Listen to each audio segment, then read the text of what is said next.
In the latest proof that modern feminism harms women, a new poll shows that a broad majority of men say that women should be drafted into the military. 61% of men think women should be drafted. Only 27% of men say no.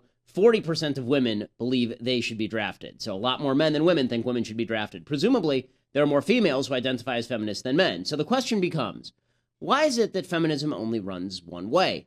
In favor of special laws favoring women when it comes to issues like childcare and maternity, but against equality of law with regard to the draft. Here's the thing. Men used to understand that one of the main hallmarks of masculinity was the protection and defense of women. Despite feminist harpies shrieking on like banshees about how women don't need protection, treatment of females around the world demonstrates just how dire life is for women when men are not protecting them, because then are victimizing them generally. Men used to take pride in the idea of protecting women. They used to think that building a family, protecting your wife and children, that's what made you a man in the first place. Now, all that makes you a man is your penis. Well, not even your penis, since the transgender movement has declared that biological women can also be men. In fact, there's no such thing as manhood in the left's brave new world, other than when you have to blame men for violence or say that we need a female president because men are so terrible, of course, all of which contradicts itself. So why wouldn't men buy into this brave new world? In this brave new world, the great beneficiaries are men.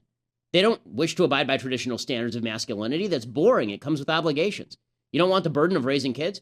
Well, good. The equality of sexes says there's no such burden. Women are independent. They can get abortions. They can raise kids on their own.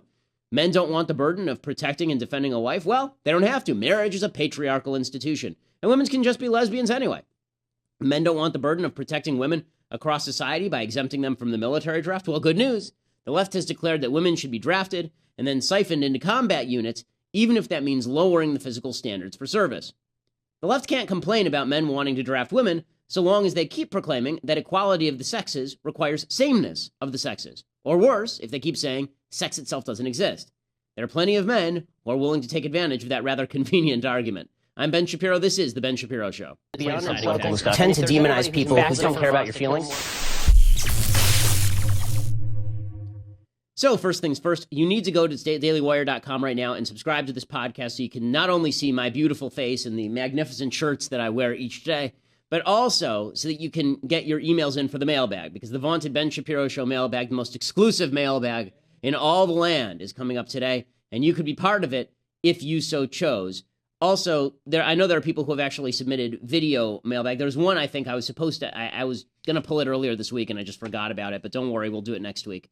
Because I think that it's not time-bound. But you can send in video questions if you're a subscriber, too, and we are happy to take those as well. Okay, so this week has basically been about how this election is terrible. In fact, this entire election cycle has been about this election being quite awful in every possible way. Today, I want to talk about how this election is awful in every possible way. So, I want to start with this. What's happened in our election, mostly this is going to be about Hillary. So as you all know, I'm not a Donald Trump fan. Hillary is the worst at everything there is to be bad at. Like all the things in humanity that you could be terrible at, from basketball to knitting, Hillary is awful at. Being a human is one of these things. Donald Trump is terrible and indefensible, but he becomes defensible when you put him up against the absolute trash heap that is Hillary Clinton. So, for example, Donald Trump this week, here's the problem, okay? People like me, I want to vote against Hillary Clinton. I do. Hillary Clinton's awful. She's awful. She's a satanic harpy of death. Okay, all of this is true. Also, Donald Trump is absolutely indefensible. He's just indefensible. So we mentioned this yesterday. Earlier this week, Donald Trump went after the judge in his Trump University case. Trump University is this scam university Trump used to run. It was basically an upsell basically, it wasn't a pyramid scheme exactly, but it felt like one. It was a timeshare routine. You just upsell people on these seminars that don't really exist. And get them to max out their credit cards, and you give them the hard sell and all this. Well, Trump was very upset because the judge in his case said that he released a bunch of documents in this case to the general public. Here is Donald Trump going after the judge. I have a judge who is a hater of Donald Trump. A hater. He's a hater. His name is Gonzalo Curiel. The judge, who happens to be, we believe, Mexican, which is great. I think that's fine. You know what? I think the Mexicans are going to end up loving Donald Trump when I give all these jobs. Okay, so why are you even mentioning that he's Mexican in the first place? Because you're a racist. Okay, so I've really hesitated to call Donald Trump a racist. I've said he's pandered to racists. This is a racist comment. When you say that somebody opposes you because of their ethnicity, this is a racist comment. Okay, it's racist. If I say that somebody opposes me just because they're black, as opposed to because they're a leftist who happens to be black, then that makes me a racist. If I say that someone holds a particular opinion because of their race, not because of their place of origin or their culture, but because of their race or their ethnicity, this judge was born in Indiana. Okay, he's not even Mexican born. His parents are of Mexican descent. So Trump drops this, and then what this does, this opens the door to the entire left, and this is why Trump is sort of indefensible. Rachel Maddow, a.k.a. the female Chris Hayes. You never see Rachel Maddow and Chris Hayes in the same place at the same time. I guess during this particular broadcast, she didn't wear the MSNBC smart-making glasses that all of the other hosts wear, but Rachel Maddow, she goes after Donald Trump, and here's the problem. I think Rachel Maddow is wrong on everything, but she isn't totally wrong here. The judge, who happens to be, we believe, Mexican. The judge is not Mexican. The judge was born in the state of Indiana. The judge is American. Donald Trump is more than insinuating that the judge is mishandling this particular case related to Donald Trump because of the sound of this guy's name, because maybe we think he's Mexican. These things used to be at least a little ambiguous. Not anymore. Okay, so we can stop it there. I think that's why antagonize the judge in that case? Because I don't care. And because you know what? Why antagonize? Because I don't care. I have a judge who's very unfair. Why mention that the judge is Mexican? Because I'm a man of principle. The Republican candidate for president this year is flat out attacking a judge in a case Mr. Trump is involved in, and he's attacking the judge explicitly and unambiguously on the basis of the judge's ethnicity. He's been doing that for months with this judge. Even before that judge today released some pretty damning records about Trump University from that legal. Here. So we've got what we need. But here's the problem. You can't actually argue with what she's saying because what she's saying is actually true. Right? Even when I was on Megyn Kelly with a Trump defender, he was basically admitting that this was basically true. So Trump says things that are indefensible all the time, and every day there's going to be more that comes out about Trump that's almost indefensible. So here's Trump circa 1994, for example, talking about his first wife and why they broke up. And he says the reason they broke up is because his wife had the temerity to get a job. I think that putting a wife to work is a very dangerous thing. I mean, we'll do an educational program here, okay? If you're in business for yourself, I really think it's a bad idea to put your wife working for you. I think it's a really bad idea. I think that was the single greatest cause of what happened to my marriage with Ivana.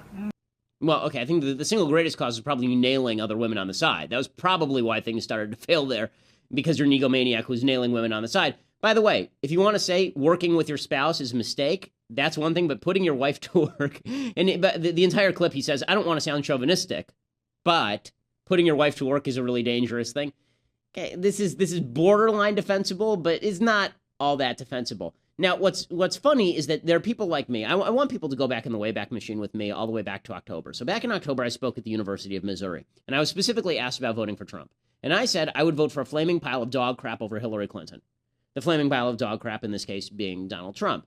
And then over the next few months, his character was exposed. And by early March, I declared I could not vote for him. I can't vote for Donald Trump. David French, who's going to probably run for president as sort of the never Trump ticket guy. David French, the columnist from National Review, we talked about at length yesterday. People in the Trump campaign are trotting around this clip of David French from last November, saying basically the same thing that I said in October. And here's David French talking about whether he'd vote for Trump. So what do you do if Donald Trump does indeed win the nomination? What do? I vote for Donald Trump. I'm not one of these Republicans who said, or conservatives who says, well, I'm just going to take my ball and go home. As much as I don't trust that Donald Trump is going to go into office and advance the conservative values that he claims to have recently embraced, and as many concerns as I have about some of his other positions, he's not in the same league as a Hillary Clinton, who I believe should be indicted before the election for her mishandling of classified information, or a Bernie Sanders, a socialist who just proposed one of the largest government expansions and tax increases in human history. Okay. He's just getting started. So the Trump people are trotting this out as proof that David French really is he's incoherent. He flip-flopped on Trump. New evidence means you change your mind about people. Trump has provided a bevy of new evidence every single day. and has made people who actually wanted at one point to defend Donald Trump into people who cannot defend Donald Trump. Look back. Look at my pieces. Look at my coverage of Donald Trump at Breitbart, at Daily Wire. Look at both of them. I've written many pieces from June when Trump declared, all the way up through February, where I was defending, and even now, where I defend Trump from charges that I think are false about Donald Trump. However, new evidence means you change your opinion, and Donald Trump just says too many things that are indefensible. Now, Donald Trump has the benefit of running against a woman who's even more indefensible than he is. So Hillary Clinton has trotted out this week her new strategy for attacking Donald Trump. And it's the same as her old strategy for attacking Donald Trump. Her old strategy for attacking Donald Trump was basically, I'm going to hit him on policy. I'm going to say he's incoherent. The New York Times today runs this piece about Hillary speaking in San Diego today. And they say that she's going to make an argument. Quote, "The argument will include specific criticism of comments Mr. Trump has made about rethinking the U.S.'s support of NATO, his proposal to allow Japan, South Korea, and Saudi Arabia to acquire nuclear weapons, his vow to temporarily bar Muslims from entering the United States, and his pledge to advance the use of torture and kill the families of suspected terrorists. But Mrs. Clinton will also invoke her experiences as Secretary of State, including in 2011, when she supported President Obama's decision to send Navy SEALs on a raid in Pakistan that killed bin Laden. And she's going to make the case that Mr. Trump does not have the temperament to make such decisions." Okay, so here's the problem for Hillary Clinton. And it's a problem for the media, too. So, a lot of the critiques she's making of Trump are totally valid. Okay, his comments about NATO are asinine. His proposal to allow Japan and South Korea and Saudi Arabia to go nuclear is ridiculous. His proposal about barring Muslims from the United States is ill-grounded, as I have explained before. Muslims entering the United States should be given a higher level of scrutiny, but to suggest that no Muslim ever should get into the United States assumes a level of incompetence by our authorities that would result in nuclear war no matter what. But here's the problem for Hillary. She can't argue any of these things. Hillary is sort of the Democratic extension of what I said about the media yesterday. The media can't argue that Donald Trump is dishonest when they have spent the last 40 years being wildly dishonest. Today, for example, CNN ran a chyron about Donald Trump. Trump said, "I never said Japan should have nuclear weapons." He did say that Japan should have nuclear weapons. So CNN ran a chyron and it said, Trump says he never wanted Japan to have nuclear weapons. And then in parentheses, they put, "not true," or "he did," right? Well, where exactly was CNN when it was President Obama pledges you can keep your doctor, parentheses, "not true," right? If you're going to fact check people, you have to fact check everybody. Trump has played on the fact that the media is so biased in order to destroy the media. Now it's very easy for him to play this same exact game with Hillary Clinton, because Hillary can make all of these well-founded accusations against Trump, but Trump has the easiest comebacks in the world available. First of all, if Hillary is trying to suggest that Trump wouldn't have pulled the trigger on bin Laden, that's asinine.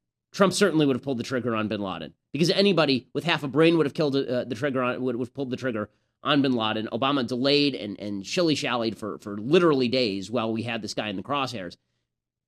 The fact is, it's not going to be a tough thing to convince Trump to go after bin Laden. It's going to be a tough thing to convince Trump from going after Rosie O'Donnell. And we're not going to have a problem trying to convince Trump not to shoot people. We're going to have a tough time convincing Trump not to shoot people.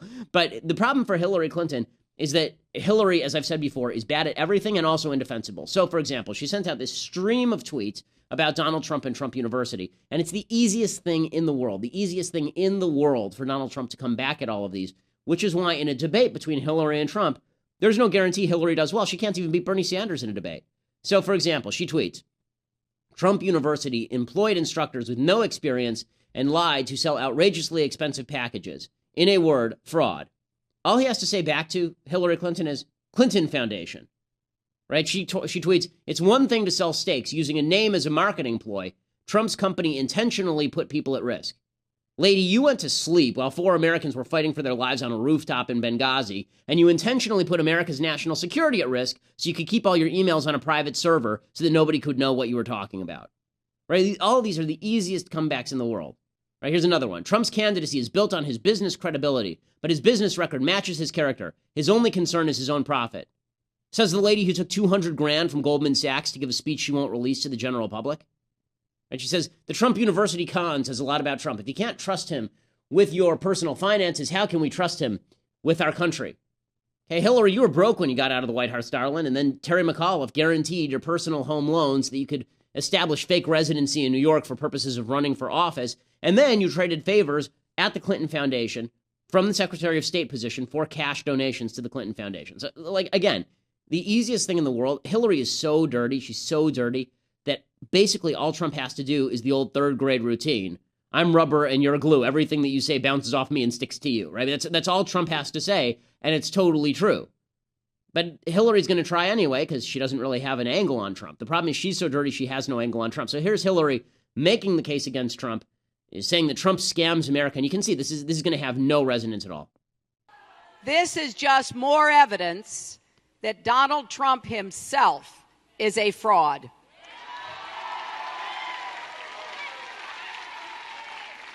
He is trying to scam America the way he scammed all those people at Trump U. He's going to scam America. Hillary, your entire career has been scamming America. Your entire career has been built off your husband. Goodness gracious. And this is weak tea. And she's terrible. Here's the thing. She's also terrible at just acting like a human. So Donald Trump is genuine on camera. He's the most insincere, sincere person you've ever seen. Right? All the things that he says are absolute nonsense, but he's totally sincere when he says them, and it comes off on camera. Here's Hillary Clinton attempting to impersonate a human. Her programming, you can almost, this clip would be better if in your head you're playing beep, boop, boop, beep, boop, boop, beep. Hillary Clinton getting off her campaign bus and being greeted by Senator Cory Booker in New Jersey yesterday. Folks, you really should subscribe just so you can see clips like this. Here's Hillary Clinton impersonating a human woman as she arrives in New Jersey. And you wonder why she's having a tough time. It's impossible to defend this lady, gang. Impossible. Here we go. Secretary Clinton arriving right here. This is very exciting. Just putting you on my Snapchat. Welcome to Jersey. Be here in Jersey. Oh, my God. You're scaring the children, Hillary. Don't do that. It's very frightening. First, for folks who can't see this, she gets off. She starts waving her arms around and dancing toward the camera. And then she sticks her mug right in the camera. And she says, I'm here in Jersey. Ah! And it's like the maw of hell opening up right in front of the camera. It's like the scene from, this actually is like the scene from Ghostbusters, where suddenly the maw of hell opens up behind Sigourney Weaver. And this is that. And that Punim, that face, that delightful visage could be the president of the United States. People look at this and they go, oh my God, this crazy old bag lady is going to be the president of the United States. Or we could have the at least amusing, crazy real estate guy who used to be a reality TV star. I mean, she's so vulnerable. She's so deeply vulnerable. The more you see of her, the more you think of it, or anybody but Trump, this would be a walk. You know, Trump is sort of the antidote to Hillary, but she's also the antidote to Trump. Because the fact is that everything that Trump says about her, she can say about him. So it works both ways. Everything she says about him, he can say about her. Everything she says about him, everything he says about her, she can say about him. So it works both ways. They're the equivalents of one another. But again, they're making the case, in order to make the indefensible defensible for Donald Trump, all you really need, and this is the case that's made, vote for Trump over Hillary. All you need is somebody just terrible enough to not be Trump. Hillary, Obama, that entire administration are so terrible that it makes it very easy for people to look and then pull the trigger for Donald Trump. So just to extend this, Hillary Clinton's State Department, she no longer runs the State Department, but the State Department she staffed. That State Department, you remember we talked about this a few weeks ago, they chopped out a section of a State Department press conference in which a tough question was asked about Iran. They sliced it out because they didn't want that to be exposed, that they'd lied about Iran. Now the State Department is thanking, first they said, we didn't cut this out on purpose. It was just a big mistake. This section that we cut out, we didn't cut it out on purpose. It was just a huge, huge error. Oopsies. Can't imagine how that happened. Now they're admitting that it was in fact cut out. It wasn't a mistake. Here it was on Fox News, that thanking Fox for uncovering the edit. Well, we took this seriously, for one. Actually, before I answer your question, I want to thank James Rosen, your correspondent, for bringing this to my attention. Because if he hadn't, a couple of weeks ago, I would never have known that this occurred. So, first of all, kudos to him. And he's a journalist that I have great respect for. So I thank him for that. Number two, we took it seriously. And we did talk to the technician who was on duty that day and who was asked to make this cut. And the call that came into her was actually a call from somebody else passing on a request from another official. And that's why it was too removed. Okay, so he's thanking them now. Oopsies, our bad. Yeah, you're lying. You're lying. I mean, it was cut out on purpose, obviously. So people look at this and they go, well, at least Trump's honest. He's not. But at least he's more honest than these people. Right? And then you get President Obama. Obama's now opening up on Trump, too. And he says he doesn't want to mention Trump's name because Trump is so arrogant. Here we go. Why don't you mention Donald Trump by name? You know, he seems to do a good job mentioning his own name.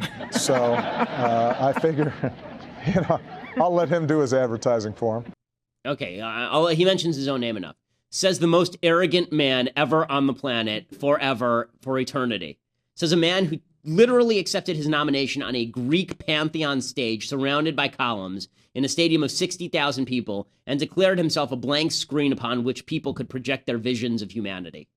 Yeah, that guy's criticizing Donald Trump. And it's so easy to fall into this trap, folks. It's so easy to fall into this and say, yeah, God, I mean, these people, there's no fair criticism of Trump because all these people have blown their own credibility. They've blown their own credibility. And so we laugh when they blow their credibility. We laugh when they make clearly Trump is under Obama's skin, and it's humorous because people have been trying to get under Trump's skin, under Obama's skin for his entire presidency. And Trump does it effortlessly because he's a troll. So, for example, here's Obama speaking yesterday. People were making a big deal out of this because suddenly Obama, this glib, smooth guy on the stump, suddenly he's reduced to a stammering wreck, apparently. If we turn against each other based on divisions of race or religion, if we fall for, you know, a bunch of okey doke, just because it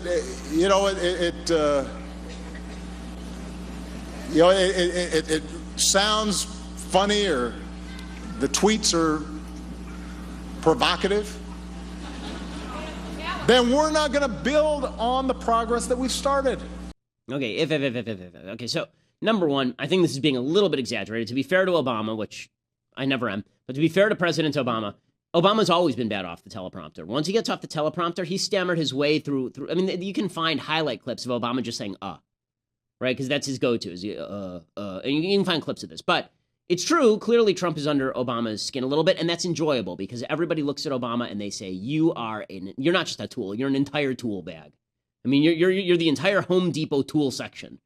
So when someone gets under your skin, we're happy about that. When Trump gets under the skin of people like Joy Behar over at The View, which is the repository for all stupid on planet Earth, The View. Joy Behar, first of all, everyone on this show, you know, our show is both visual and audio, and we deserve it because I'm a deeply handsome human. But the look on who chose, I mean, they've reduced me to Obama level stuttering here because you look at the people on The View and you think, how did anyone think putting these people in front of a camera would be a good idea for technology and the world? Here's Joy Behar explaining that Trump is a crackhead. You see how much he talks. Imagine him like offending a judge. He's like, "Your Honor, that dumb robe." Like, my favorite thing is that North Korea is excited about him being president. Well, you know what Chris Rock says: "Crackhead go with crackhead."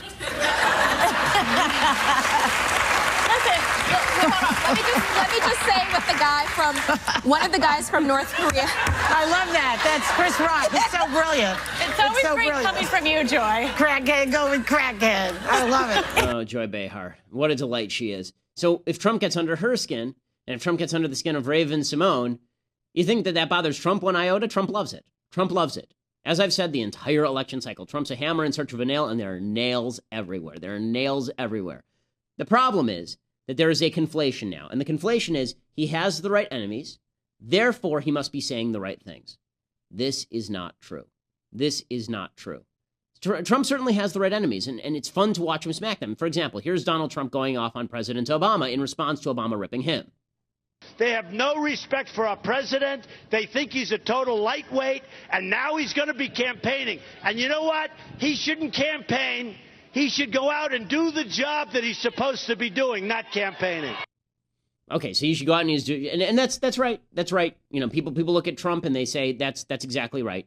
And Newt Gingrich gives the same sort of critique. He says, you know, Hillary Clinton is Obama plus corruption. He's never going to talk about what a great guy Trump is, but he'll talk about how terrible Trump's opposition is. And he's right. He's right. If we go 4 more years of Obama, which Hillary represents, we'll get the government we deserve. And it's not going to be good. All right, we got to take a break. But go ahead, final thought. Hillary is Obama plus corruption. Wow, that's a good line. I wish I thought of it. Okay, so he says, I wish I'd thought of it. Of course. So in any case, the idea is that Trump has all the right enemies, therefore he must be doing the right things. And here's where the crucial conflation takes place. This is the thing that I'm worried about. Trump does have the right enemies. A lot of bad people have the right enemies. You can't conflate he has the right enemies with he's saying the right stuff. So, to take an example, Milo Yiannopoulos, who started off having the right enemies, and he has a lot of the right enemies. The feminists don't like him. Social justice warriors don't like him. Milo is not a good guy. Milo is somebody who panders to the alt-right neo-Nazi clique. He calls them trolls. He pretends that anti-Semitism and racism are just people cleverly getting off. And just because he has the right opponents doesn't necessarily mean he's saying the right things. But because he has the right opponents and because he has a British accent, people think that he's wise and smart. So here's Milo talking about the bogus cult of social justice. And what he's saying here is exactly right. What Milo says here is exactly right. And this is a very Trump thing. Right? Milo's basically Trump's kind of shadow. He just imitates Trump in everything from his tweeting to his speech patterns. Here's Milo doing his best Trump impression, correctly diagnosing the problem of social justice warriors, but offering exactly the wrong solutions very often. There's no question whatsoever that American college campuses and the American media is infected with a disease, social justice. There's no question about it. And it may have started on your side, be propagated by people from your side. Are you responsible for this? The Young Turks? Were you ever talking about sort of? You ever on film complaining about sexism? Ever on film complaining about? I don't know. Anyway, I think that there's something very wonderful happening in politics. I think Trump is doing it in media and on campuses. I think I'm doing it in media. You're doing it too. Pushing back against the people who want to control what you say, what you think, what you do, who you read, what video games you play, what language you can use, how you can dress, who you can hang out with. That's over now. Yes. It's not working anymore. It's all gone. Okay, it's all gone. And all this sounds great. All this sounds great. And by the way, it is fun to watch Milo's transformation from a normal-looking fellow into a gay stereotype from 1982. But when Milo says this stuff, this is exactly right. I mean, what he's saying is exactly right. It's fun to watch the social justice warriors get what's coming to them. We do need a freer, more tolerant society for all types of speech. All that's true. Then he says that you're doing some sort of great service if you say things that are actually terrible. He acts like there's no such thing as a thing that's terrible. I argue you have a right to say terrible things, but there are terrible things that can be said. Milo makes the argument there's no such thing as a terrible thing that can be said. All the terrible things that are said, if you take offense, it's because you're a weakling. It's because you don't understand what the person's trying to say. They're just joking. They're just trolling. Milo, wouldn't know the difference between an Al-Qaeda tweet and some of his alt-right tweets, but I guess they would both be just wonderful examples of trolling, presumably. Again, Milo has the right opponents, and he has the wrong solutions.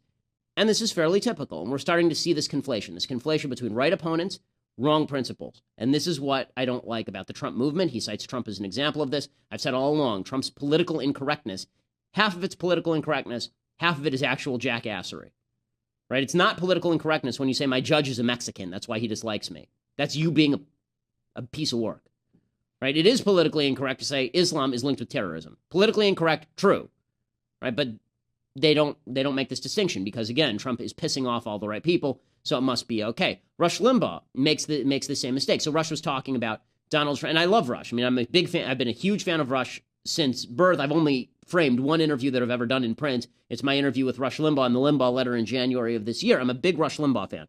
But Rush is wrong here. So Rush, he says that Trump bashing the media is exactly what the media deserve. Totally agreed. But watch as he conflates Trump's dishonesty with Trump bashing the media. Say what you will about Donald Trump.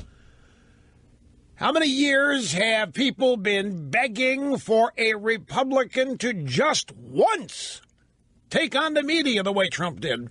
All the way from the premise to the details, to the motivation. He took them all on, and the pièce de résistance is some journalists said, Mr. Trump. And by the way, these people in the media, they may hate the guy, but they cannot stop covering. Okay, they hate them. They can't stop covering him. He went through the details. No, when we went through this yesterday, Trump is actually wrong on this. He didn't turn over the money until he was pressured to turn over the money, and then he claimed everybody was bad. So again, you're conflating the fact that the press sucks and you want people to attack them. I agree with Donald Trump must be honest. I disagree.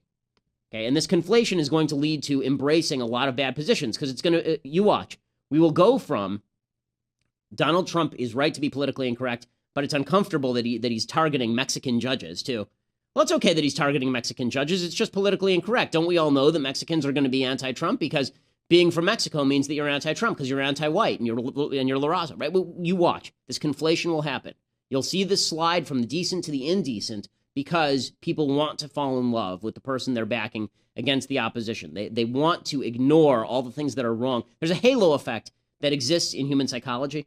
Okay, the halo effect typically is associated with beauty. So if you see a good-looking girl, for example, you're going to tend to think that she's smarter than she is. If you see somebody who's charming, you're going to think that they're also rich. Right? This is the way that it works. There's a halo effect that if you like somebody, you tend to whitewash everything they do. People like Trump because of who he's hitting, and they're whitewashing everything that he does, and it makes it really easy to do that when his opposition is really so terrible on the left side of the aisle. And they are. They're so awful, and Hillary Clinton is so awful at this. And so it's going to make this conflation ever bigger. And that conflation is going to take over the party. It's going to take over the conservative movement. There's a poll today. It shows that Republicans are consolidating behind Trump more than they have consolidated behind any Republican candidate since 1980, except for Mitt Romney in the last election cycle at this point in time. So this idea that there's a bunch of us, these never Trumpers, we're going to sink the Trump movement. There aren't that many of us. There aren't that many of us. There are some of us who think that principle matters more than just electing somebody who's going to rip away all those principles. There are a lot of people who are going to jump on the bandwagon and claim that Trump is the greatest thing since sliced bread. They're not going to fight against the social justice warriors. They're going to pretend that Trump is their fighter and channels all of their anger. And it's going to bleed over into, if you're in for a penny, you're in for a pound with Trump is sort of the short story of this. If you're in for a penny, you're in for a pound. And so the same Trump who says the stuff about Mexicans is the same Trump who says the stuff about the media. So you like what he says about the media, unless you're willing to sit there and parse it and point out honestly what he says that's good and what he says that's bad, you're going to wind up in the same barrel as Donald Trump. Okay. And the final note here, you're going to end up doing exactly what this guy does. There's a video of a Trump Latino supporter, and this, of course, is big news because we found the one Trump Latino supporter, and he is he cut this tape that's now gone viral because Trump supporters are very into it.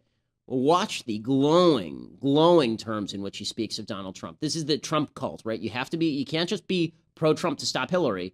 You will be forced to be enthusiastic about Trump. You will. All these people who are sitting on the fence saying that he's just the better of two bad options, there will be pressure for you to start defending all the crappy things that he does, and you'll do it. You'll do it. A lot of you will do it. Here's proof. My name is Angelo Gomez, and I have something very clear to say to the liberal media and Hillary Clinton. Yes, I'm an American Latino who supports Donald Trump. Yes, I come from a family rooted with immigrants, and I support Donald J. Trump to be the next president of the United States. I support Donald Trump with every ounce of my being, for the very reasons that this country, that the Constitution, that the flag behind me was founded upon, and that's putting the American people first. That's putting this country first. For too long, the American people have had a commander-in-chief who has put them last. We are in the position we are in today because of an incompetent commander-in-chief, because of politically correct politicians who have lied to, who have cheated Americans, and that can no longer happen. Donald Trump, every single one of his policies is about putting Americans first. It's about being not politically correct. It's about telling the truth to Americans. Donald Trump has a track record of success. Donald Trump has a track record of not being politically correct, and that is why I support him. He will bring this country back. He will bring our jobs back. He will heal our economy. He will put Americans first, and that is what matters. Hillary Clinton is the face of an incompetent politician who has lied to. That's enough. So what he's saying about Hillary and what he's saying about Obama, all of that's totally true. It's totally true. But he has to conflate that with Donald Trump is the orange God king who will descend from on high and save us all. Okay, and Trump he's going to tell these people are going to be very disappointed if Trump is elected because he's not going to be able to actually do all the things he's promised he's going to do. Right? And it's a sad fact. It's just a sad reality that I'm going to show you two clips now. Barack Obama in one of these clips is actually right and Trump is wrong. And that's sad. Okay, here's Barack Obama talking to a group of industrial workers in one of these kind of hard-hit white areas. And he says, you're asking me to bring jobs back. I can't do that. For those folks who've lost their job right now, because a plant went down to Mexico. That isn't going to make you feel better. And so what we have to do is to make sure that folks are trained for the jobs that are coming in now, because some of those jobs of the past are just not going to come back. And when somebody says, like the person you just mentioned, who I'm not going to advertise for, that he's going to bring all these jobs back. Well, how exactly are you going to do that? What are you going to do? There's no answer to it. He just says, well, I'm going to negotiate a better deal. Well, how exactly are you going to negotiate that? What magic wand do you have? And usually the answer is he doesn't have an answer. Okay, what he said there, every word of it is true. Every word that Obama, this is the first time in his entire career he's not lying. Maybe the second time he talked about campus censorship, and he was right about that. Everything he says here is true. Technology is what is killing jobs. It is not outsourcing. And the fact is that if you want to talk about why this is happening, bringing jobs back to the United States, you could do some of it by getting rid of Obama's regulations, but that's not what Trump is talking about. Contrast what Obama is saying about the economy with what Trump says he's going to do with the economy. Let them tell them you're going to pay a damn tax when you leave this country and you think you're going to sell product because we're all so stupid. We have leaders that don't know what they're doing. We have leaders that are stupid people, and we have leaders that are corrupt people. They're controlled by their campaign contributions. And believe me, if I were in office right now, Carrier would not be leaving Indiana. That I can tell you. That I can tell you. Okay, so he says that if he were in office, he'd be basically barring companies from moving their jobs to different locations in or outside the United States. He's going to bring all the jobs back. You can't buy into all of this. Just what if we learn nothing over the last 16 years of politics, if we learn nothing over my lifetime in politics, don't trust politicians, don't trust promises they make you. Okay, the person who promises you least is the person who you can probably trust the most, because they can all make promises, but none of them can cash it. And if you're going to hit Trump with the bright glowing light of the halo effect because you think that he's right on Obama, be careful, because you're going to be buying into a lot of really bad policy. By the way, Trump is actually going to create an economic recession with his trade policies if he carried them out. They're really, really awful. Okay, time for a thing I like, and then a thing I hate, and then some mailbag. Okay, thing I like. My wife and I are now obsessed with this show. It's really bad because we have two children. Our first child goes to bed. She's 2.5. She goes to bed around 8 o'clock every night. And then, if we were smart, we would also go to bed within like half an hour, because we have a second baby, and the baby boy, he's got his days and his nights mixed up. So he's been staying up all hours, partying it up till 3 a.m, and forcing me to sleep in another room, basically, if I want to get any sleep at all. And my wife is on the verge of collapse.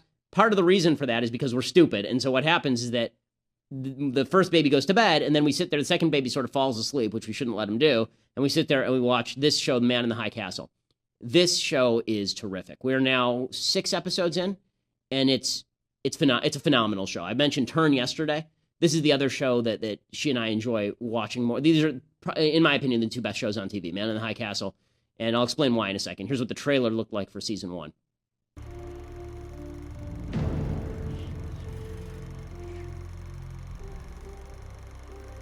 What is this?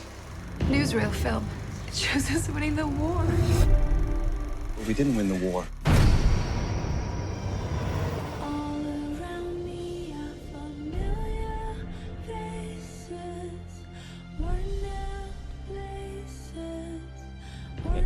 So it's showing all these pictures of what New York would look like if it were controlled by the Nazis. Now we have a better world.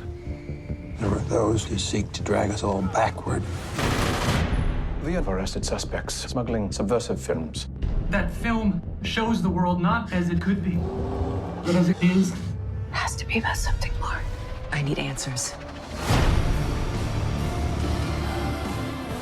Okay, so we don't have to show the whole preview, but it's really a good series. The production values are incredible. It's a terrific series.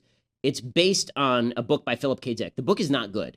There's the thing about Philip K. Dick. Philip K. Dick is not a good writer. He has fantastic concepts, and then he has no idea where to go with them.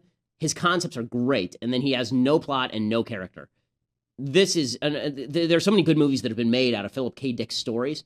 Blade Runner was made out of a Philip K. Dick story called "Why Do Robots Dream of Electric Sheep?" I think, and then there was another movie called Minority Report. that was based on another Philip K. Dick short story. This one is based on a book called The Man in the High Castle by Philip K. Dick. It's not a very good book. I've read it. But the concept of it is great. And they've taken they basically took the basic concept, stripped out everything else, and replaced it with their own plot. And it's really good. It's really interesting. What's most important about this series, I think it's actually important in one key way. And that is, people tend to think, and it's easy to think this way, that the Nazis were just these monsters who existed sometime out of history. They were plopped down here by aliens, and human beings have no tendency to be fascistic or tyrannical. We don't have to guard against the possibility of that from our government. We don't have to guard against the possibility of it in ourselves. Only a crazy person would end up like this. The reality is that what the series shows is that the Nazis were people too. They were just very bad people who believed very bad things. And some of them were good people with families and dogs who believed truly terrible things. And so that's what's really fascinating about the series. And it's hardcore. I mean, it is a hardcore, dark series. It's really good. Okay, time for a couple of things I hate. Bud Light has a new commercial. They have this commercial series starring Seth Rogen and Amy Schumer, two of the least funny people on planet Earth. And they've now cut a commercial for Bud Light. It's at a wedding, and you'll see what the punchline is. The Bud Light party here, celebrating Steve and Greg's wedding. Gay weddings, they're just like any wedding. You've got cringeworthy speeches. Can everybody's attention, please? It's probably the last time you're going to be seeing me for a while. Girl who's super ready to settle down. Get that! Oh! Yes! And hey, Bud Light proudly supports everyone's right to marry whoever they want. To the groom! And the groom. Okay, if Bud Light thinks that the people who drink Bud Light are desperate to talk about same-sex marriage, they're out of their damn minds. Can I understand that they're trying to use their corporate power to push particular points of view? That just demonstrates to you that it has nothing to do with catering to the market, because the market is not sitting there going, you know what I need? When I'm drinking a beer and watching the football game, what I really want to be thinking about is Steve and Joe making out. That's really what I'm thinking about right now. It just demonstrates that people always say, well, Hollywood's just driven by the dollar. No, Hollywood's also driven by their social justice ideology. And this is just an example of this. It's silly in every way, and it's not even funny. I mean, beyond that, it's just bad quality commercial making, but they have to leverage everything. Okay, one more thing I hate. Yale students are now telling English professors that they need to stop teaching English because there are too many dead white male poets that they're reading. They say that this creates a culture that is hostile to students of color. They say when students are made to feel so alienated, they get up and leave the room or get up and leave the major, something is wrong. It's time for an English major to decolonize, not diversify its course offerings. We need more different poets relating to race, gender, sexuality, ethnicity, nationality, ability, even engage with critical theory or secondary scholarship. In other words, stop teaching Shakespeare or Milton and start teaching Shel Silverstein. I mean, this is the destruction of standards. When you say that there are no standards of good and bad in art, I've discussed this before. When you say there's no standards of good and bad in art, all that matters is the identity of the creator. Art no longer exists because the identity of the creator doesn't matter at all. At all. It's the product that actually matters in the end. You don't have to know anything about Michelangelo's life to appreciate the Sistine Chapel. You don't have to know anything about Beethoven's life to appreciate Beethoven's music. You do have to know that Taylor Swift is kind of hot to appreciate Taylor Swift's music because it's terrible. But that's a modern thing. The sort of identity in art, that's a modern contraption, and it's destroyed the quality of art because, as I've said before, the quality of an idea is not related to the personality of the person who put forward the idea. And this is actually tying back to Trump. That's sort of the problem. The quality of the idea doesn't tie back to the identity of the person. Just because you like Trump doesn't make his ideas worthwhile. The same thing is true in art, and that's certainly true in literature. Okay, a few entries from the mailbag. Christopher writes, do you watch South Park? Okay, I haven't made a habit of watching South Park, but whenever I've watched it, I've thought it's hysterically funny. Particularly, it's the safe space stuff is unbelievable. The last season, I did watch a couple of episodes, and it is very, very funny and clever. I've never been an adult cartoon person, but it's what I've seen is genius. And of course, Team America is a hysterically funny movie that is not safe for work. Josh writes, Ben, you mentioned liking the values Pinocchio taught back in the 40s in contrast to what kids are taught today. So what do you think of paleoconservatism and, for that matter, the Constitution Party, who professes to follow that ideology? Okay, paleoconservatism really has more to do with an isolationist nationalism than it has to do with social conservatism. So what I was talking about with Pinocchio was not the notion of paleoconservatism. Pat Buchanan talking about our values have to be preserved by barring immigration to the country, basically. That's what paleoconservatism basically suggests, at least according to my understanding. that's what differentiates it from normal Ronald Reagan conservatism. He wasn't a paleo-conservative, but he was a social conservative. I'm a social conservative. I'm not a paleo-conservative. Luke writes, hey, Ben, what would you change about the Constitution? What would you add or subtract? The one thing I've said about the Constitution, I don't think that the Constitution is going to save us, because I think that you need a population that actually cares about the Constitution. But as I've said before, I wrote my third-year law paper. I'm still trying to dig it up, folks. I know there are a lot of people who email about this. I'm still trying to dig it up. Maybe Harvard has a copy. I don't know how I get a hold of it. If you have any ideas, let me know. But I wrote my third-year law paper at Harvard Law School on the proposition that the Supreme Court should not have the power to overrule Congress and the President of the United States when it comes to judicial review on constitutional grounds, because that hands way too much power to the Supreme Court of the United States to pervert the Constitution as they see fit. They're not elected, they're selected, and they're there for life, so that's a problem. That would be my main change to the Constitution.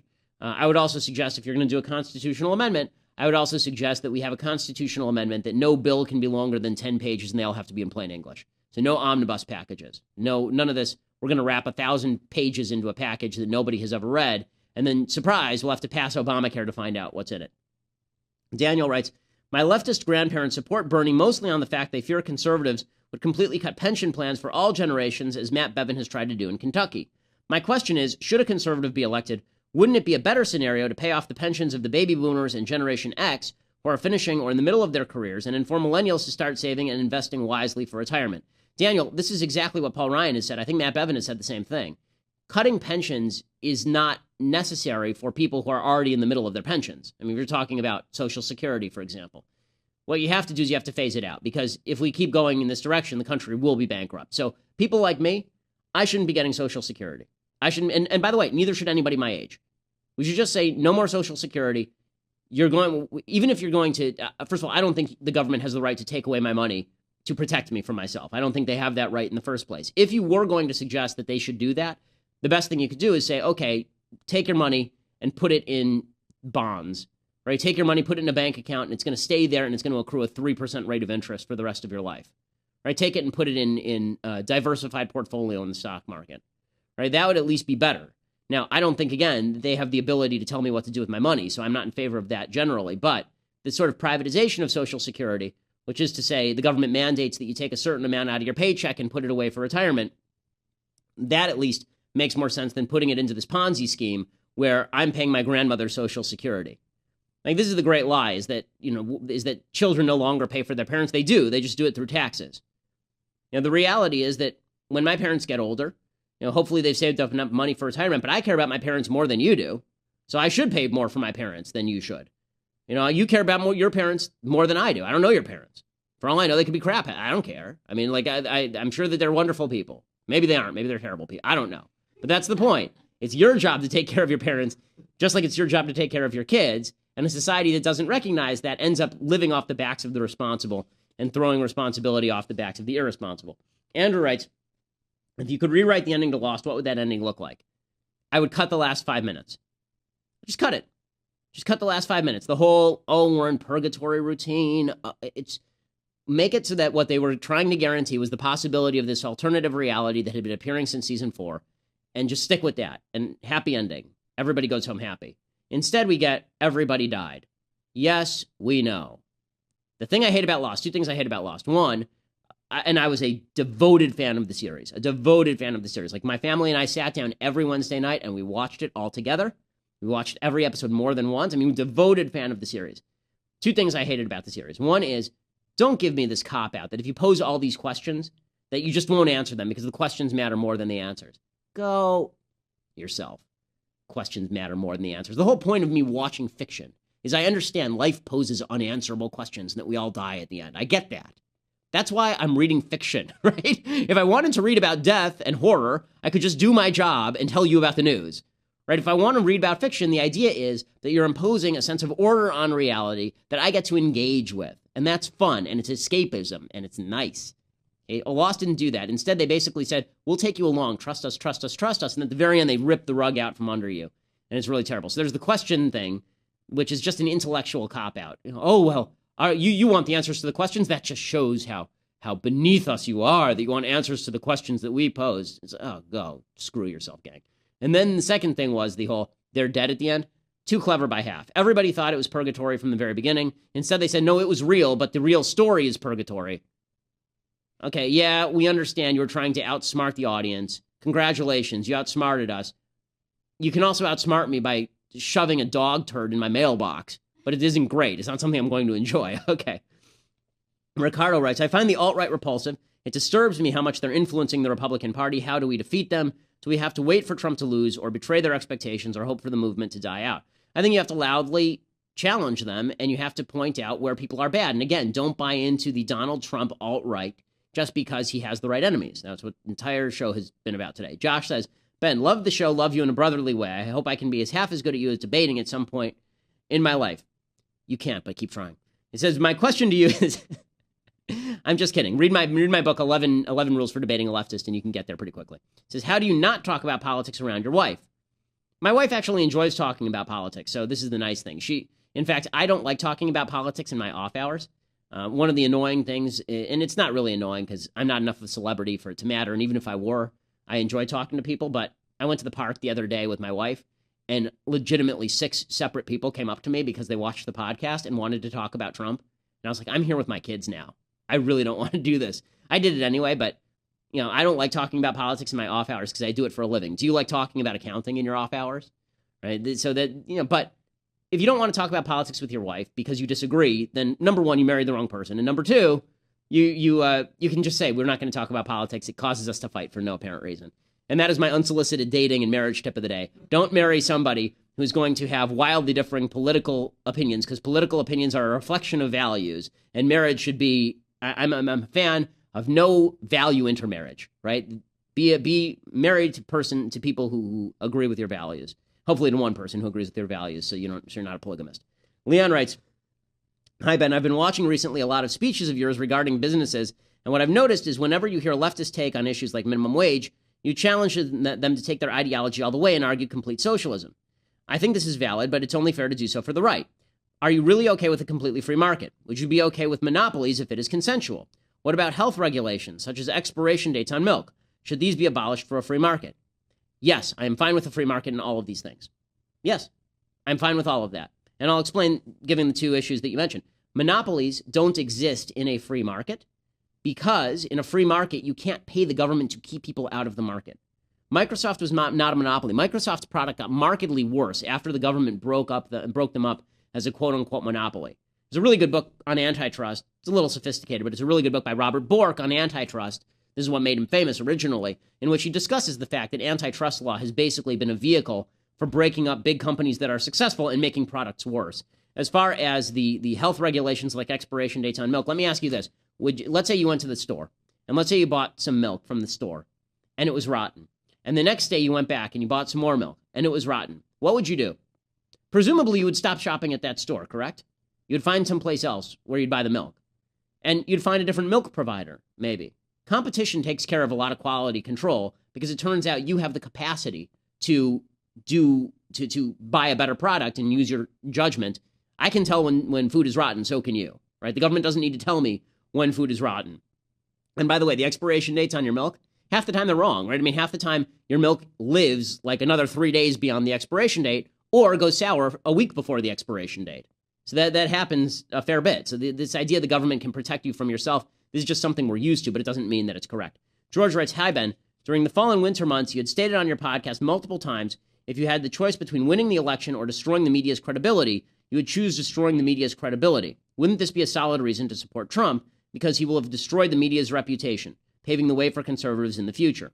So, quasi-yes. I mean, this is what I've said the last couple of days. Yes, destroying the media is a worthwhile goal. I actually think that what Trump is doing is not destroying it. I think Trump is actually increasing the credibility of the media because he's actually lying about them. To destroy the media, you have to tell the truth about the media. What Trump is doing is he's pointing out that they're corrupt and terrible. Yes, great. Then he's saying things that actually hand them credibility by lying about his own record, and then they fact check him and they're right and he's wrong. I've had to lend the media more credibility in the last 6 months than I ever have in the rest of my career because they say true things once in a while and Trump lies about it, and then I have to defend the media, which I don't want to do. I'm not sure how to pronounce this. Masiej, I think. He writes, as a lawyer, what is your opinion on jury nullification? So jury nullification is a totally legitimate part of law, and the idea that a jury looks at a defendant and wants the defendant to get off, and so they decide they're just not going to apply the law properly. But I have to admit, I'm not a fan of the jury system as a general rule. I'm a fan of the way that they actually, this is one area where I think Europe does this better. They have judges who are professionals who sit on criminal trials, and their job is to actually determine guilt and innocence as opposed to the 12 people too stupid to get out of jury duty. Because let's be real, people who have jobs don't want to be at jury duty getting paid $5 a day to sit in jury duty. They'd rather be working. Right? I've never served on a jury. I'd be a really good juror because I know law and I know facts and I'm relatively smart. Let's not underestimate it. I'm really smart. But if I were on a jury, I can never be on a jury because people know who I am, right? So I'll never be on a jury specifically because of all of those things. The first thing that, if you're a lawyer, the first thing you do, if you're a defense lawyer, is you knock out anybody who's smart and anybody who's a professional, right? This is the first thing you do when you start selecting the jury. Final question. Jack says, do facts care about your feelings? I've been getting some mixed signals. No, facts do not care about my feelings in the slightest. Facts do not care about my feelings in the slightest. Facts seem to care a lot about the feelings of my enemies, who for some reason get very upset when I say bad things about Donald Trump that are true. So, and by the way, people who say, oh, well, you're not paying attention to the facts, you're not paying attention to the facts when it comes to Donald Trump, and you're saying about third parties, make no mistake, I don't think David French is going to be president of the United States. I don't think he's going to win 5% of the vote. I'm still going to vote for him because I have principles, and a lot of the people who are backing Trump are willing to sacrifice those principles because they like Donald Trump's opposition. Okay, so we've reached the end of the week. There'll be much more where that came from next week, and make sure you subscribe to Daily Wire so you too can be a part of the vaunted Ben Shapiro Show mailbag. Have a wonderful weekend. I'm Ben Shapiro. This is The Ben Shapiro Show.